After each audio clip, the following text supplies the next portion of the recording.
Good morning, day or evening, and perhaps even night. It's us again, the magnificent Alina and Andrei. And this is our next installment of the Opinions series. Alina, how are you and how's your mood? Everything is just wonderful. We have so many new episodes in Russian, and I hope there will be as many in English soon. What are we going to talk about today? Today we want to talk about a topic that has probably already worn you out. It is talked about on every channel. You can hear about it from every nook and cranny of your world, and perhaps even your parrot has learned to say these words. You might look up in the skies and see clouds forming these words. Yes, we will discuss the Apple Vision Pro today. Hmm. It's funny, but as it happens, I'm the person who lives under a rock and have not heard much about this VR headset. Is it true that I'm Patrick? Is maybe it is a helmet, or are they straight up glasses? Are they heavy, or maybe it's even nano lenses? Oh, if only you knew that you have just acquired a personal enemy in form of Apple when you said that this is a VR headset. In fact, it's not merely a VR headset, but a representative of a new genre, a new term in computing. It's a spatial computer. Technically, they are still far from devices like Google Glasses in terms of being actual glasses. But compared to other headset models, they are noticeably more compact, although not the lightest on the market. I'm curious. Is the future already here? There a perception that Apple didn't call it VR because of Meta's failures, which have caused virtual reality in general to fall under hard times right now. Is it the case? I'd say that Meta tried to move towards true virtual reality, the metaverse as they call it, while Apple enhances our real reality with virtual add-ons. Let's put this way for now. Although they might have gone down this road due to the unpopularity of Meta's universes. Who knows? So far, it looks like just something very, very popular. Is it really that cool? Or how do you explain the fact that you can sit still when we are discussing it? Well, I used to have similar opinion and doubts, and I didn't quite follow the development of this device too closely. I even missed its release date. So, in order to comprehend this mindset, shall we take a small trip down memory lane? A long time ago, at the dawn of the VR hype, I managed to try it out a bit. The option I chose, while being the more bang for the buck, and as I already had a PS4 in my possession, I chose a headset for this console to play Resident Evil 7. And I can say that it was the scariest and most immersive experience in my life. But after the initial wow effect, I came to the realization that this technology was extremely raw. And what was wrong with that? Well, almost everything. There were lots of cables, poor tracking. They were still using glowing bulk controllers from PS3 era, which were tracked by a regular webcam. And the display was so-so. And to make it work somewhat decently, the resolution of these screens was much lower than that of a TV. And at that time, 1080p was the default resolution, so you can imagine how worse it was. But worst of all, there was a lack of top tier games for it. So I just categorized VR as a rather niche entertainment for those with lots of extra money. After all, a good setup costs anywhere from 1 grand, plus powerful hardware that is capable of rendering high-res images for both lenses in the headset. Alina, what about you? Have you ever experienced VR? So I'm afraid not. You and I are currently paging each other, but I'm just kidding. But really, unfortunately, I haven't had that experience, and that's for several reasons. It costs like an airplane wing. I have a weak vestibular system and get care sick even in elevator, for example. It seems like it's just marketing, and in fact, there's nothing super wow about it. And I'm waiting for Kiroshi Optics to come out and an affordable price for regular people. Who gets it, but you don't get because you still haven't gotten past Cyberpunk. Yes, yes, I confess. This game holds a special place in my heart because there's the magnificent Johnny Silverhand, and someday I'll find the time to finish Cyberpunk. Anyway, returning to the topic of VR, I didn't really believe in the success or simply the practicality of Apple Vision Pro, so I didn't keep track of its development. But fast forward to a couple of weeks ago, half of the internet was buzzing with discussions about this new release. Well, in a nutshell, what is it? Well, in case you've also been living under a rock, Apple Vision Pro is essentially an augmented reality headset that projects your surroundings to you, which can be enhanced with virtual elements that seamlessly blend into reality. This headset, however, can also switch to full VR, transporting you to a currently limited but highly detailed set of locations, from the shores of a lake to the surface of the moon. That sounds really impossible. Despite the fact that I didn't look for information about it, the information found me on its own. Like it or not, being on the internet, different info points and opinions come into your field of vision. They say that maybe this device can replace the iPhone in the future. Do you believe that? And is it really as glowing as it sounds from the descriptions? Well, in a few years, when technology takes a stronger step forward, why not? I'll use this as a sunglasses. I will put them on or take them off and hang them on the shirt of my uh, on the collar of my shirt, like regular sunglasses. And when I need them again, I'll just put them back on. Why not? But it is still a very, very long leap to the future. But it's not so good at the moment, is it? That thing must be widely resource intensive. How long can you run it without recharging? You're absolutely correct. In fact, this headset is a MacBook with the M2 chip, which is put on your head. It is as process intensive as it sounds.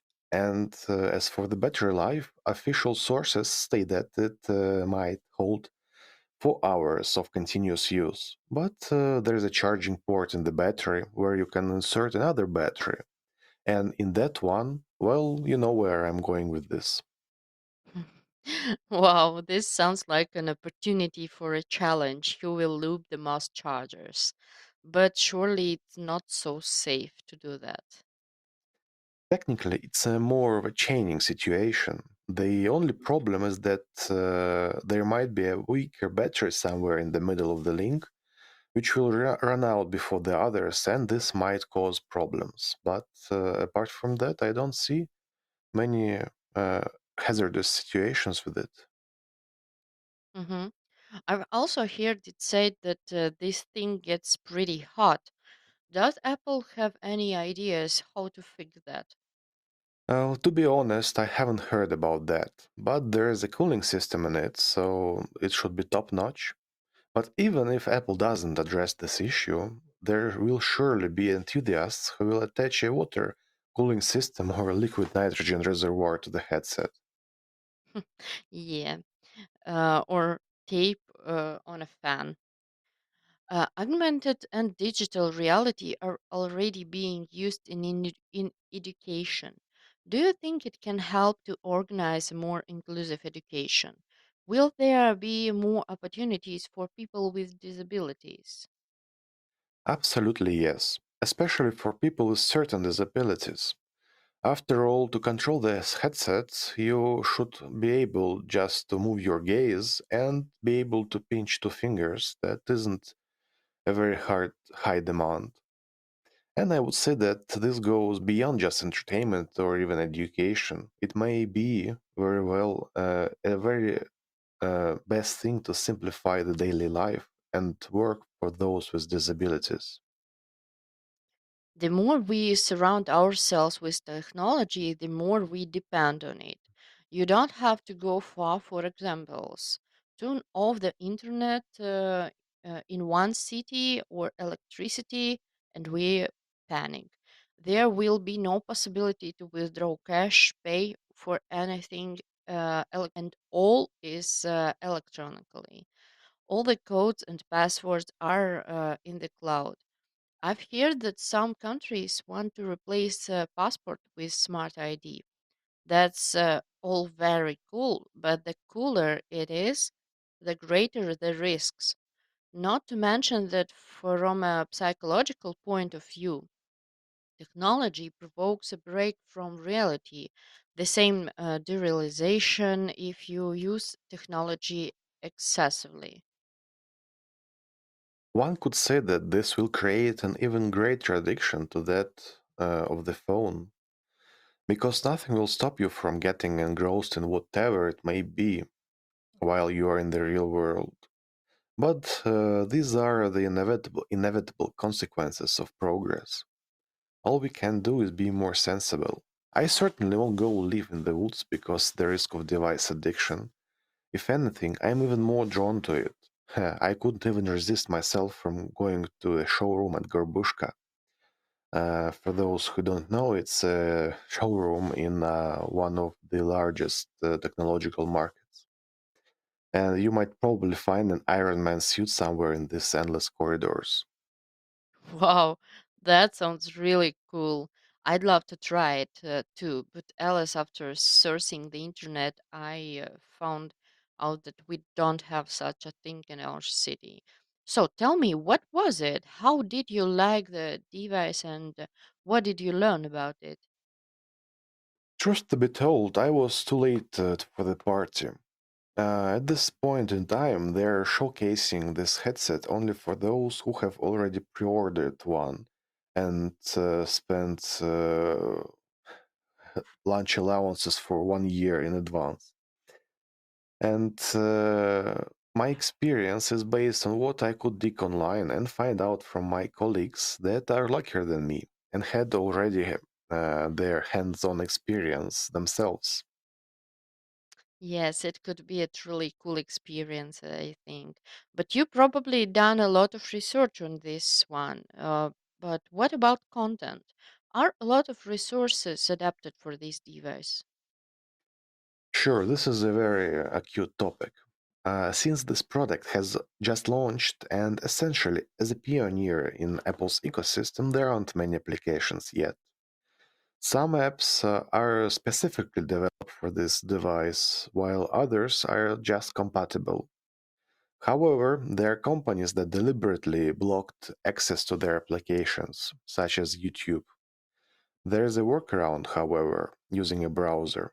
If an app has a web version, it can be accessed that way. Moreover, this headset has a killer feature that eliminates app scarcity. You can connect your MacBook, which has a 13-inch display, and create a virtual monitor of 100 inches in diagonal. Yes, as you might have guessed, this mode can allow you to run absolutely any application that you have on your desktop or just in Apple Market or that are available for download. Sounds not bad. And what the reason for this dramatic YouTube reaction? I can only speculate, but in my opinion, they didn't hold this project in high regard, and so they just skipped it completely. But there was one guy who made a clone of their app and sold it $5 a piece. And I don't know whether he became a millionaire overnight, but what I know is that soon after that, Apple rolled out a news article that states that this app is already in production and will be rolled out very soon to the Apple Vision Pro. Mm-hmm. YouTube strategy has been less and less clear to me lately. I think it's having a bad time overall. Tell me about swipes and how does it work? Make it simple so it's not just for geeks. Well, in reality, it is really straightforward. You focus your gaze on some element in the UI. The headset understands this, that something is being focused, and all that you need is to bring together your fingers to activate or interact with this element.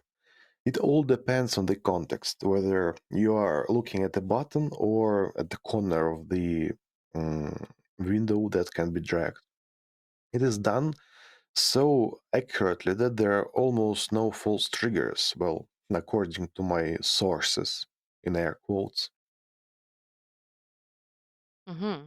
Sounds a little too far out there. The future is here. But does it have any application in everyday life or it's like about entertainment? Of course, why am I even being so hyped up about this topic? There are quite a few professions that require a very elaborate setups for workstations. I, for example, belong to such professional software development. Personally, I have an ultra-wide 34-inch monitor, which is very convenient and can have code editor with two open files on it. And in the last third of the screen, there might be a preview of either a website or an iPhone simulator to see what I am doing. And on the laptop, which is being the second monitor of my setup, I look at the layout of this future application or refer to technical specifications to code whatever I'm doing. Of course, I'm getting ahead of myself, and but at this stage, it would be important to predict how technology will affect the life of a real person. Even now, we can't imagine a job seeker without Excel skills. But because of this, a large number of people who can't afford a computer are losing their jobs for various social reasons. What will happen when AI and VR become generally available? But some people will still be cut off from the world like this. Banal, I saw the other day how in a store a man of age couldn't figure out how to use the self service checkout. Yes, it was probably me. Jokes aside, I recently went to Auchan and there were two separate cash registers there. Plus, you needed to get a specific receipt and not just one, but the specific out of three, which could only be used to go out through automatic gateway. And it wasn't as simply as one could think, even for a younger generation. Well, as for the entry barrier, I think that it could apply to certain professions. Take an engineer who is operating an electrical panel. They could put on this headset and see the circuit blueprint in complete 3D, which will overlap the real circuit and right away understand what is the problem. Yes, this would certainly take additional training for them to get used to such equipment, but it will be a real boon to their productivity. But in other professions, such as those in the financial sector, consulting, or even programmers, on the contrary, these professionals will gain more freedom. They won't need further training, but they will have more freedom, as I just mentioned. No, we will abandon Excel tables, presentations, or files with a code base in the foreseeable future.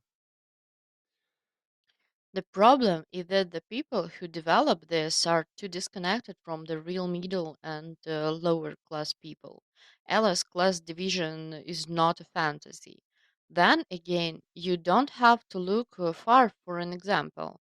I know an accountant who can't use the Google Mail and does all his calculations on a real physical calculator because she can't use Excel.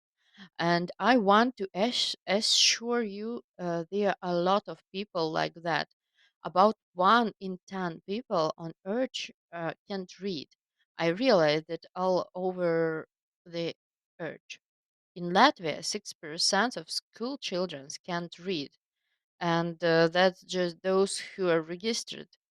It is also important to remember that the world is not limited in capitals and big cities. People live in other towns and villages where there is not even the possibility to connect to the internet. Not to mention that there are no resources to educate people. As of 2022, there are 770 million people worldwide who cannot write or read. In Germany, about 6.2 million adults can't read and write properly. And we are talking about the fact that technology is already universally required for employment. Yes, I am aware of this issue. Moreover, there are some remote provinces in China with millions or even hundreds of millions of people living there. And these provinces are still poorly computerized.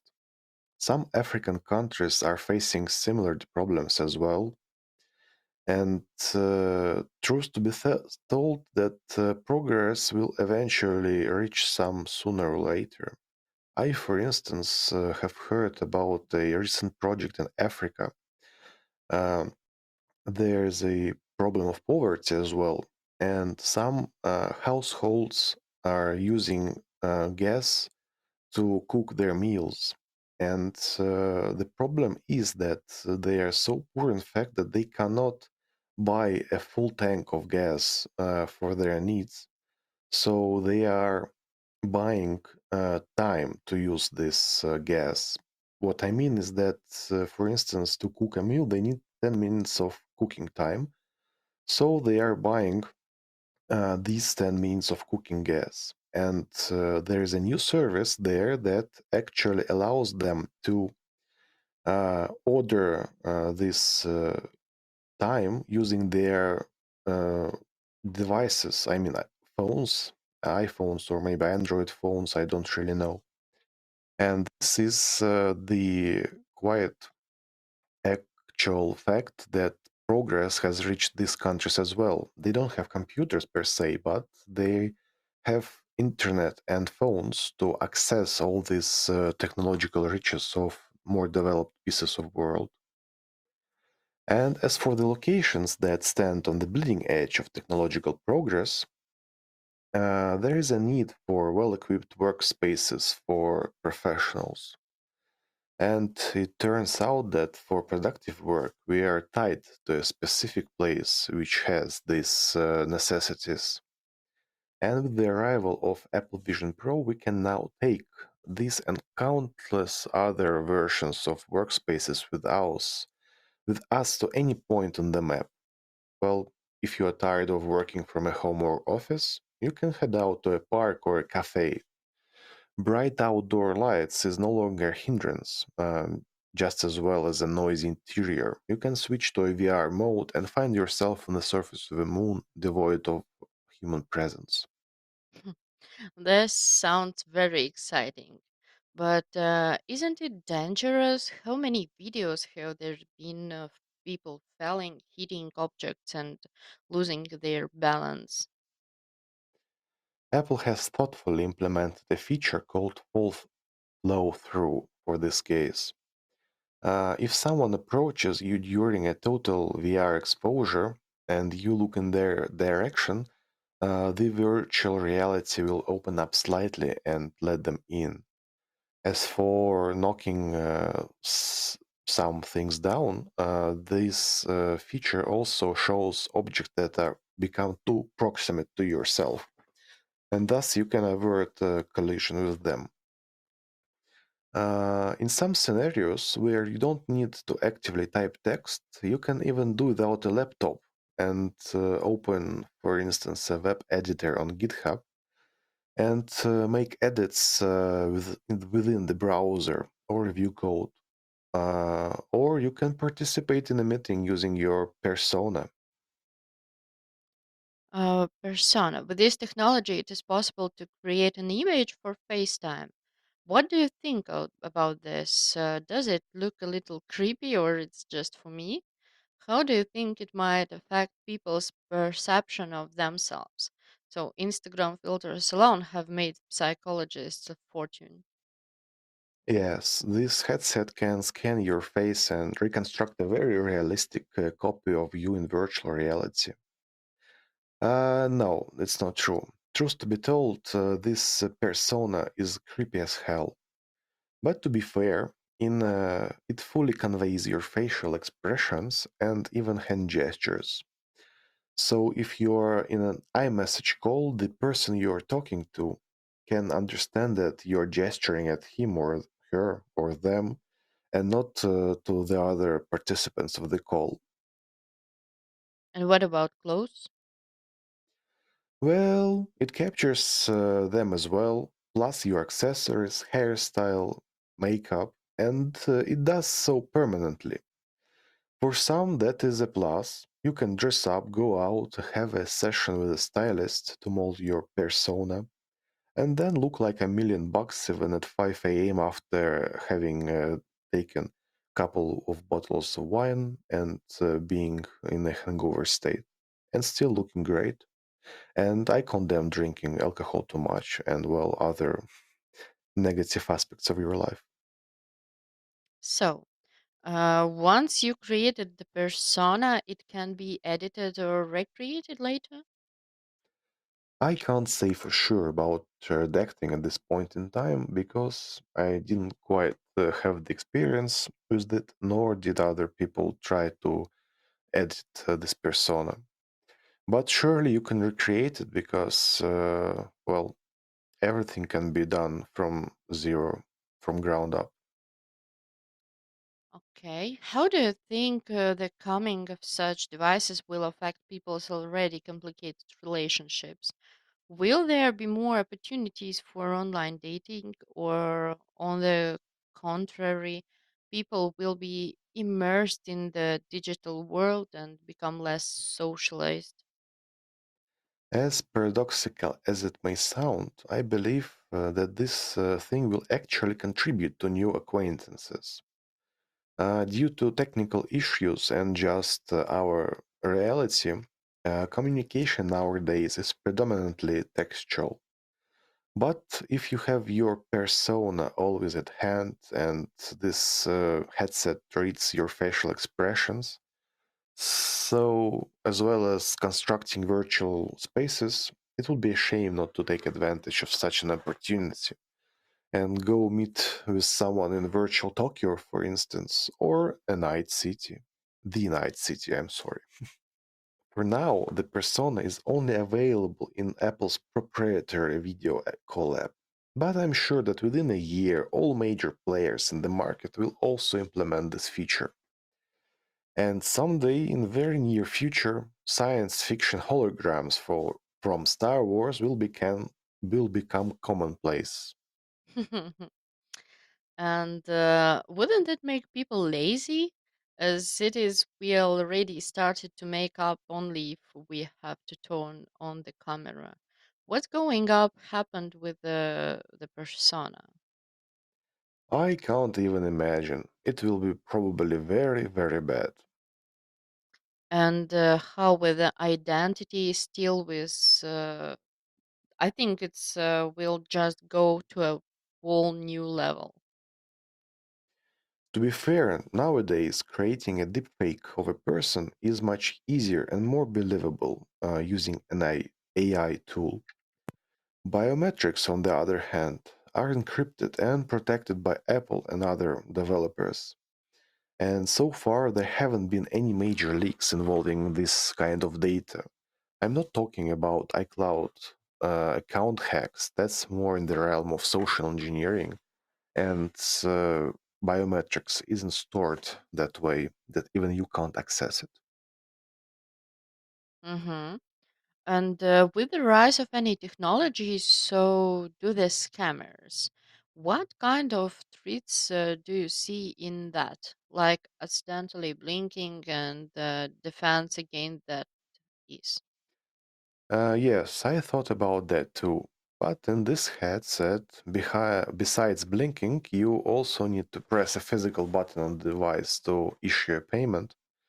And probably you won't be able to open a scam site from the browser because of Apple protection. For some, this is a hindrance, but for others who are not versed in cybersecurity, this will be a very substantial benefit and defense against scammers. Oh, well, that's change things. Then all is not lost. What does Apple say about data security regarding these devices?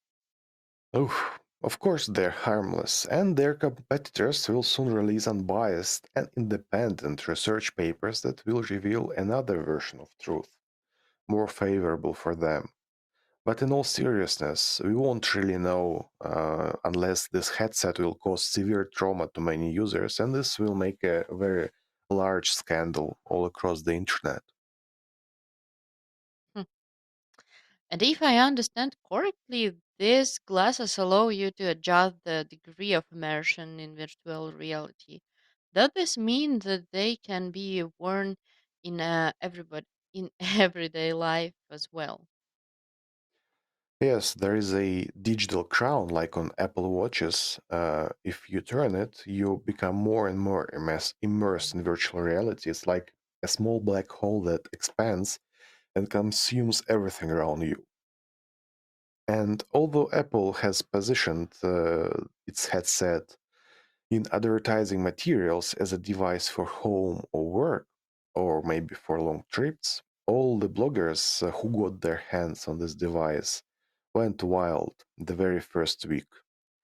They went out onto the streets, walked around in headsets, went to cafes, and traveled on the subway. Some even more adventurous types of people rode a bike and a longboard, and others drove a car, and that is completely hazardous. So please don't do it if you have a headset and a Tesla car. Just don't.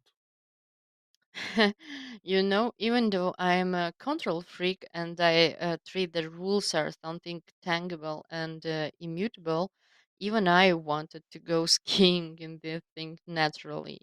But I'm you judging too. How long can you stay in them?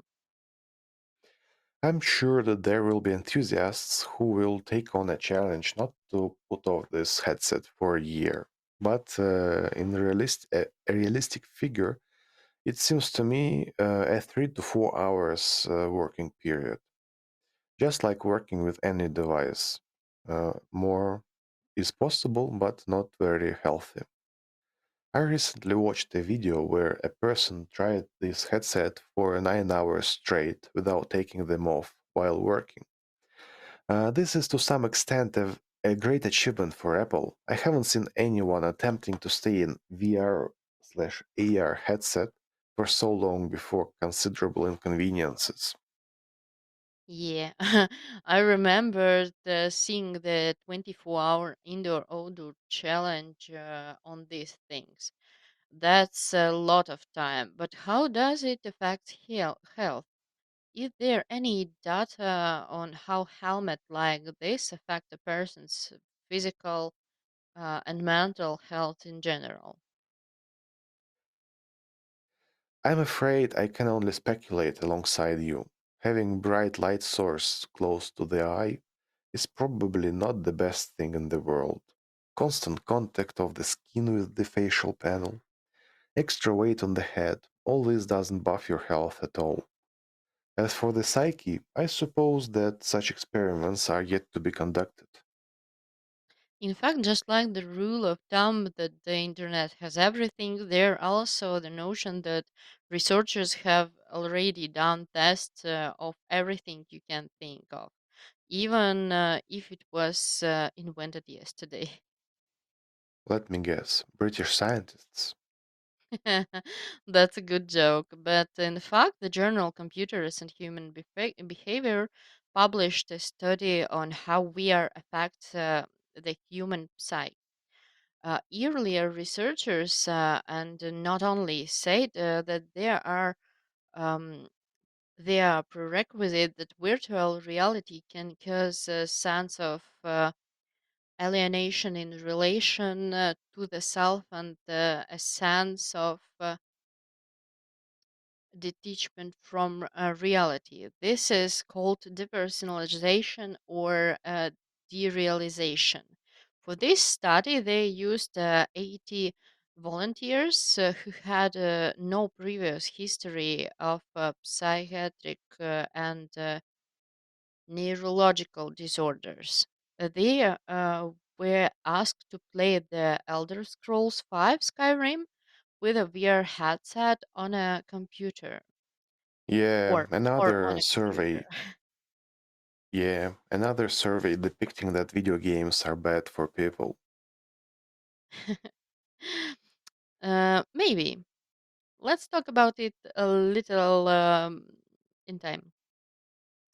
Beforehand, the participants were tested with the German version of the Cambridge Depersonalization Scale, CDS, as well as after the game, 1 day later and 1 week later. The results were disappointing, with subject noting that feelings of depersonalization and derealization were stronger immediately after the game in both groups.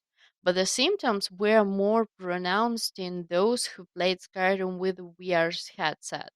The authors cannot yet say for sure whether the use of VR technology leads to the emergency of long term symptoms, not for uh, nor to what extent long term exposure to visual reality leads to the intensification or alleviation of depersonalization and derealization symptoms, but the fact that this topic is very important and will be further investigated is undeniable. Well, I would like to make a joke that this all sounds very scientific and all, but I couldn't understand a single word from this. All that I understand that games are bad for people, right? I have always wondered who are those volunteers who have time to participate in all sorts of experiments. What I'm trying to say that these people don't represent a sufficient sample of all people on Earth. It's just 80 versus 8 billion. So probably these 80 people did really have some problems with derealization. Sorry, I couldn't get it right the But I first time. say they don't have before. Yes, yes, I And understand, but maybe these 80 people are just like this, and they don't quite represent the majority of human population. mhm. I kind of understand your skepticism, but this is just one of the studies I've chosen for example. There are large scale studies on computer games as well as meta studies with large samples of people.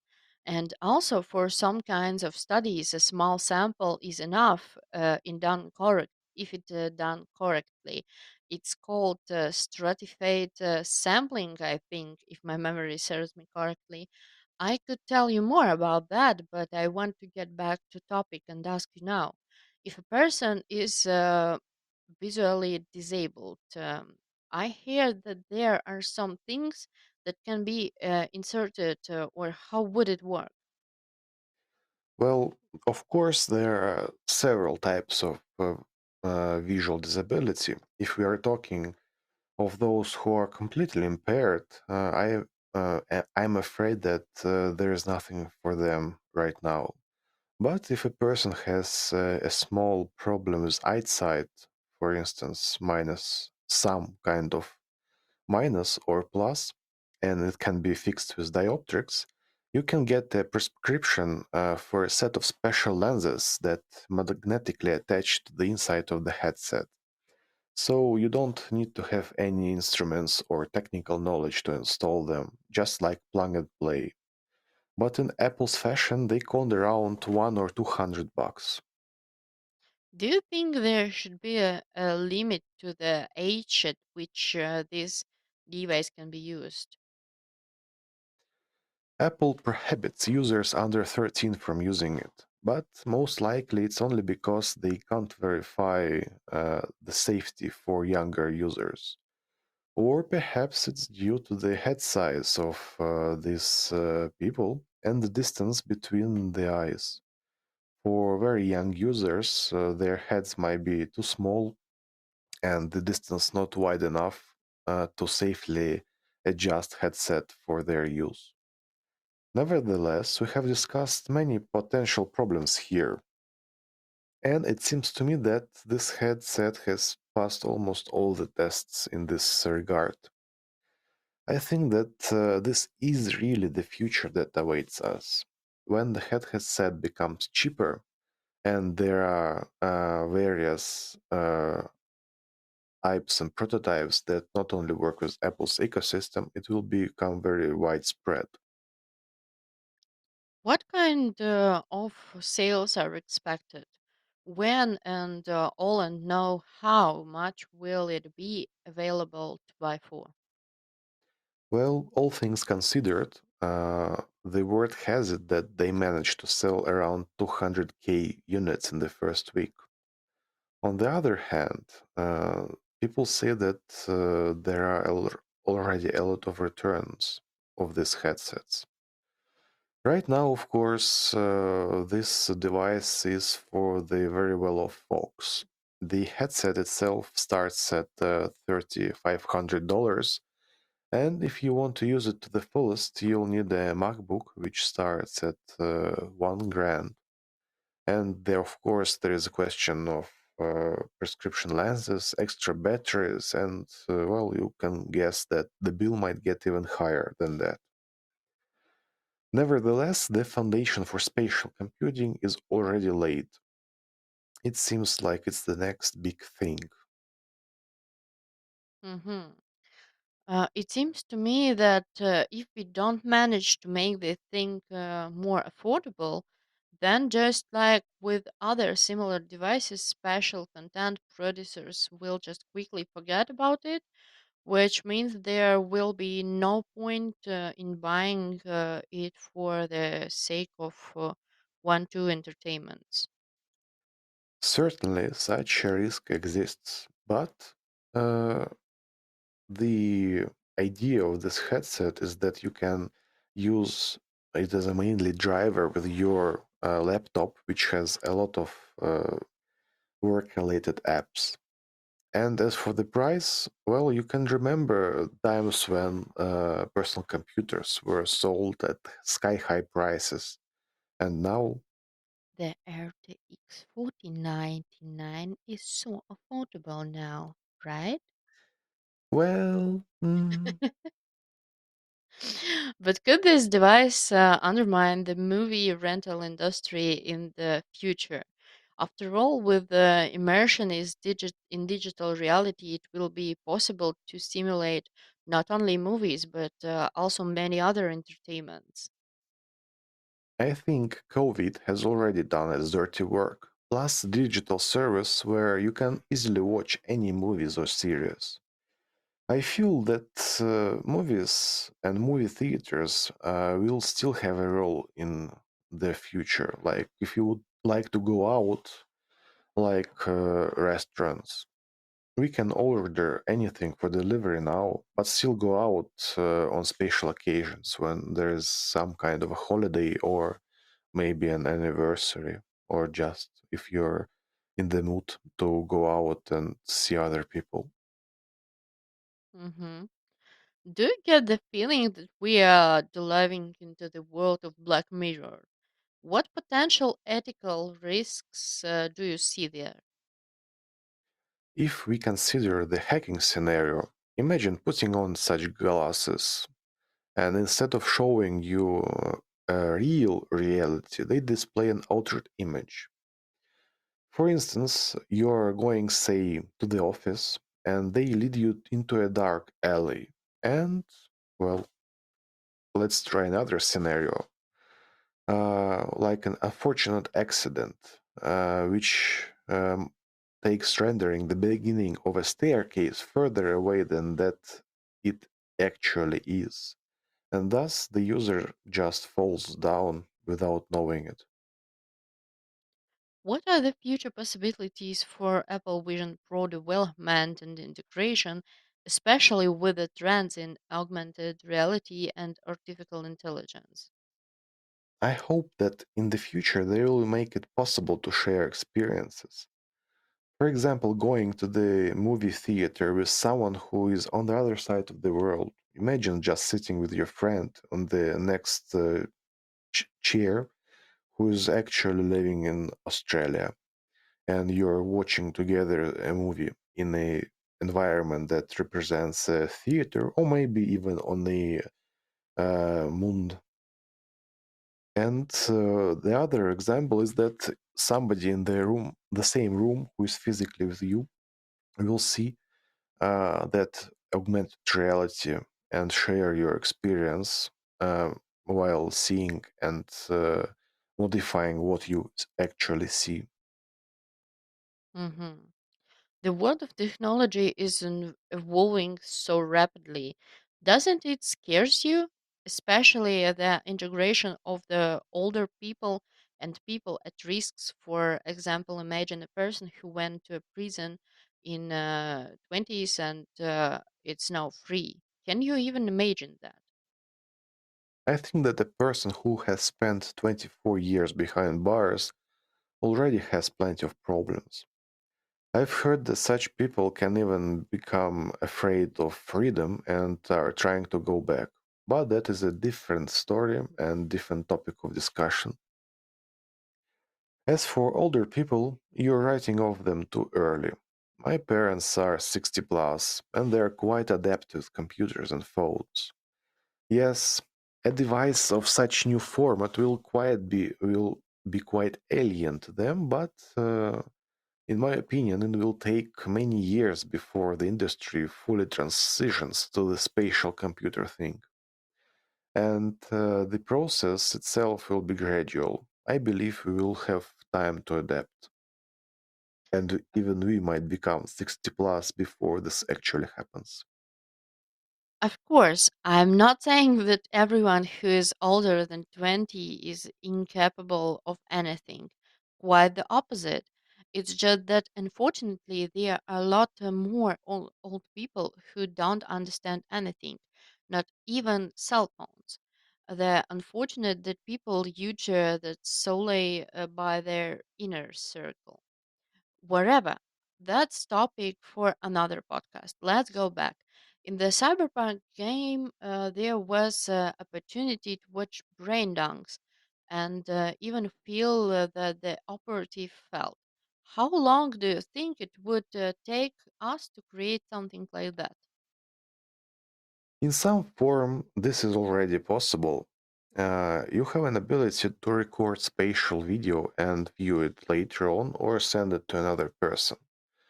But when it comes to sensations, that's more of a Elon Musk thing with his Neuralink. Oh, by the way, are we gonna have a podcast about that? I myself won't be trying this thing anytime soon, knock knock on the wood. But I heard that there has already been a first human test subject who underwent surgery, and it will probably take some time before this information goes public. But truth to be told, last week I saw the news article that this test subject has already recovered and can use mouse without an actual mouse. Just move cursor on the Mm. monitor with his brain signals.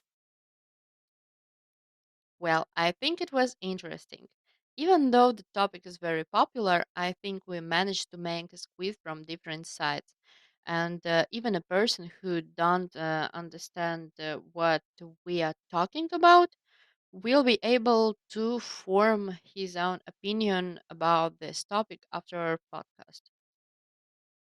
Thank you for listening to us. We will hear from each other again. And until we meet again. Bye bye.